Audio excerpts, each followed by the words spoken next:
Hello అండి. Hi. Welcome to Hanshu's world అండి. చాలా రోజులయిపోయింది కదా ఇట్లా వీడియో చేయక.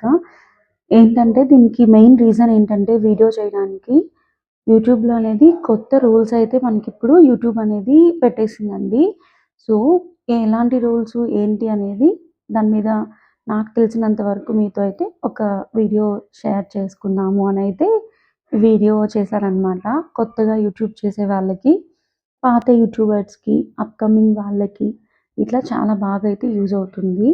మెయిన్‌గా యూట్యూబ్ పెట్టిన రూల్స్ ఏంటి అనేదైతే ఇప్పుడు చూసేద్దాము. ఫస్ట్ నంబర్ 1 వచ్చి ఏఐ వీడియోస్ అనేది పూర్తిగా తీసేయాలి. ఏఐ యూజ్ చేస్తే ఖచ్చితంగా కాపీరైట్ కంటెంట్ పడుతుంది. మీ ఛానల్ మానిటైజేషన్ పోతుంది.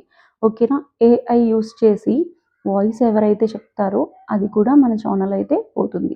సో, నంబర్ 2 అనమాట. నంబర్ 2 ఏంటంటే అదర్ కంటెంట్‌లో నుంచి చిన్న చిన్న క్లిప్స్ తీసి, దాన్ని మన వాయిస్ ఇచ్చి, వీడియో ఎడిటింగ్ చేసి అలా అప్‌లోడ్ చేసినా గానీ యూట్యూబ్ అయితే మనకి మానిటైజేషన్ అయితే ఇవ్వదు. అన్ని బ్యాడ్ అప్డేట్సే ఎందుకు ఒక ప్లస్ పాయింట్ కూడా అయితే చెప్దాము. ఎవరైతే ఓన్ వాయిస్‌తో వీడియో చేసి షార్ట్స్ చేస్తూ ఉంటారో వాళ్ళకి రెవెన్యూ ఇప్పుడు ఇంకా పెంచుతుందనమాట. నెక్స్ట్ వచ్చేసేసి అదే మనం ఇప్పుడు రెవెన్యూ గురించి మాట్లాడుకుంటున్నాం కదా! ఇప్పుడు సపోజ్ ఒక 1,000,000 వ్యూస్ పోయింది. దానికి ఒక రూ. 100 వచ్చిందనుకోండి. ఇప్పుడు దానికి ఇంకొక రూ. 130 అట్లా ఎక్స్‌ట్రా యాడ్ చేస్తుంది. ఎందుకంటే యూట్యూబ్‌లో ఓన్ కంటెంట్ అనేది ఎక్కువ పెట్టాలి అనే ఉద్దేశంతో సో, రెవెన్యూని కూడా పెంచబోతుంది అనే ఒక అప్డేట్ అయితే కూడా వచ్చిందండి. నెక్స్ట్ ఇంకోటేంటి అంటే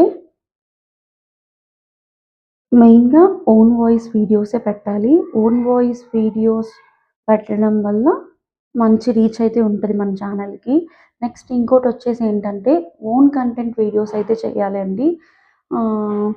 కాపీడ్ వీడియోసు అలాంటివైతే చేయకూడదు. ఏది చేసినా గానీ మన ఓన్ కంటెంట్ అనేదైతే ఉండాలి. నెక్స్ట్ ఫోటోస్‌ని స్క్రోల్ చేసేయడం, దానికి కూడా అయితే మానిటైజేషన్ అనైతే క్యాన్సిల్ అయిపోతుందండి. ఇది అందరికీ అప్లికబుల్ అవుతుంది.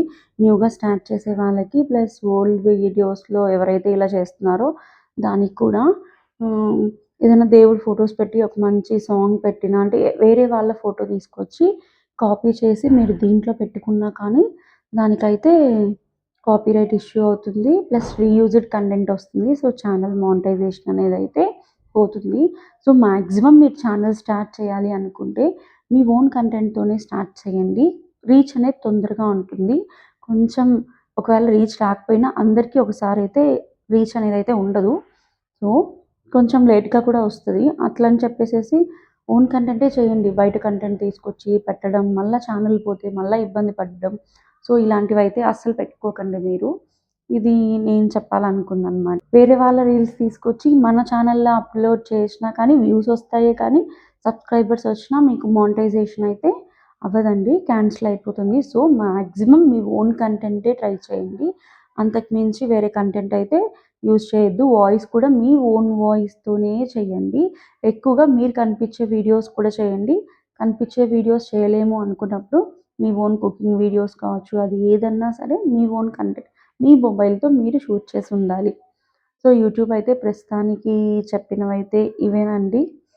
ఇంకా చాలా టెక్నిక్ ఛానల్స్ వాళ్ళు కూడా చెప్పున్నారు. సో, అది కూడా మీరు ఒకసారి యూజ్ చేసుకొని వీడియోస్ అన్నీ రిఫర్ చేసుకొని మీ ఛానల్‌లో ఇటువంటి కంటెంట్ ఏమన్నా ఉంది అనుకుంటే బెటర్ టు డిలీట్ చేయడం మంచిదని అయితే నేనైతే చెప్తాను. సో, నాకు తెలిసిన ఇన్ఫర్మేషన్ అయితే మీకు అయితే షేర్ చేసుకున్నాను. మీకు కనుక ఈ video thanks for watching this full video అండి. ఇంకేమన్నా కంటెంట్ నాకు తెలిసుంటే ఇంకా కొత్త అప్డేట్స్ ఏమన్నా వచ్చినా గానీ నేను మీతో అయితే షేర్ చేసుకుంటాను.